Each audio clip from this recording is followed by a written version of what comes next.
ब्रैजिथाम नं तामुलपुर समस्तियाव गासै 2,12,257 भटार्सफोर दङ। बेनि गेजेराव भट होजादोंमोन 1,52,813। बिपिएफआ मोनदोंमोन 74,000 आरो बिजेपिआ मोनदों 68,000 आरो कंग्रेसआ भट मोनदोंमोन 10,000 आरो गुबुनआ मोनदों 5,800। 44 नं गरेस्वर कन्स्टिटुएन्सियाव गासै भट होग्रा सुबुंफोरा दंमोन 1,59,407 आरो भटआ गासै होजादों 1,53,145। बेनि गेजेराव बिपिएफआ 76,000 मोनदों, बिजेपिआ 58,000 मोनदों, कंग्रेसआ 12,000 मोनदों आरो गुबुन दोलोआ 7,100 भट मोननो हादों। 45 नं बेरगाव समस्तियाव टटेल भटार्सफ्रा दङमोन 1,60,329 आरो गासै भटआ जादोंमोन 1,20,776। बेनि गेजेराव बिपिएफआ 66,000 मोनदों, बिजेपिआ 45,000, कंग्रेसआ 7,000 आरो गुबुन दोलोआ 2,700 भट मोनो।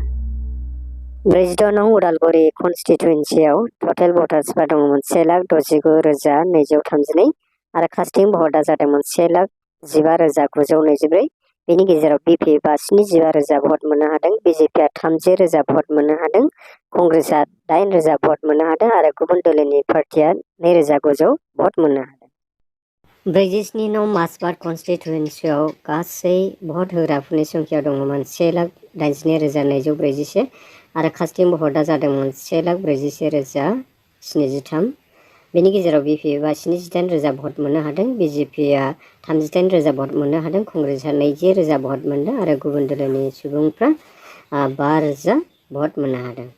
48 नं टंला कन्स्टिटुएन्सियाव टटेल भटार्सफ्रा दङ 1,77,404 आरो कास्टिं भटआ जादोंमोन 1,32,343। बेनि गेजेराव बिपिएफआ 70,000 मोननो हादों, बिजेपिआ 44,000 मोननो हादों, कंग्रेसआ 15,000 भट मोननो हादों आरो गुबुन दोलोनि पार्टिया 3,300 भट मोननो हादों। 49 नं सिपाझार कन्स्टिटुएन्सियाव टटेल भटार्सफोर दङमोन 2,04,749 आरो गासै भटआ होजादोंमोन 1,62,775। बेनि गेजेराव बिपिएफआ 28,000 भट मोननो हादों आरो बिजेपिआ 80,000 भट मोननो हादों आरो कंग्रेसआ 48,000 भट मोननो हादों आरो गुबुन दोलोनि पार्टिया 6,700 भट मोननो हादों। 50 नं मंगलदै समस्तिनिफ्राय टटेल भटार्सफ्रा दङमोन 1,95,363 आरो गासै भटआ होजादोंमोन 1,61,370। बेनि गेजेराव बिपिएफआ 35,000 भट मोननो हादों, बिजेपिआ 70,000 भट मोननो हादों, कंग्रेसआ 50,000 भट मोननो हादों लोगोसे गुबुन पार्टिया 6,300 भट मोननो हादों। 51 नं दलगाव कन्स्टिटुएन्सियाव गासै भटार्सफ्रा दङमोन 2,97,846 आरो गासै भटआ होजादोंमोन 2,58,232।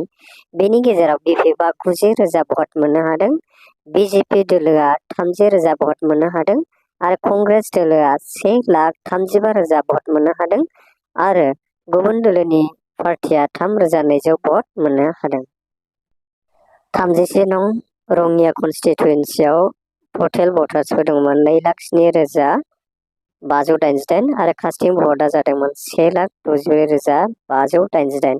बेनि गेजेराव बिपिएफआ 40,000 भट मोननो हादों, बिजेपिआ 80,000 भट मोननो हादों, कंग्रेसआ 30,000 भट मोननो हादों आरो गुबुन दोलोआ 4,800 भट मोननो हादों।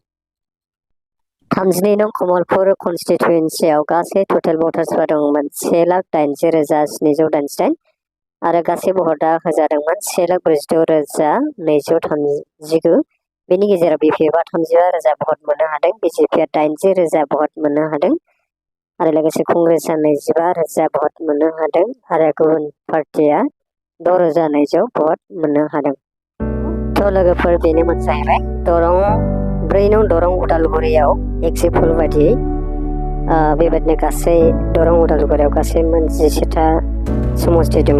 बे गासैखौबो दाजाबनानैहाय जों नायोब्ला नुनो मोनो बिपिएफआ दा सिगां मासियाव आवगायना दङ आरो बिजेपिआ नैथियाव आरो कंग्रेसआ थामथियाव आरो गुबुन दोलोआ बेबायदिनो ब्रैथियाव। दा बेवहाय गासैजों दाजाबनानै मोननाय बायदिब्ला दिनैनि 2014नि एग्जिट पल बायदियै सार्भे हिसाबै मोननाय बायदिब्ला BPFआ गासै 17टा समस्थियाव गासै भटखौ आवग्रिनो हादों। 6,67,000 भटखौ मोननो हादों BPFआ आरो BJPआ गासै 6,33,000 भट मोननो हादों आरो लोगोसे कंग्रेसआ गासै 3,60,000 भटखौ मोननो हादों आरो बेबायदिनो गुबुन गुबुन निर्दलीय पार्टिफ्रा गासै 54,000 भट मोननो हादों।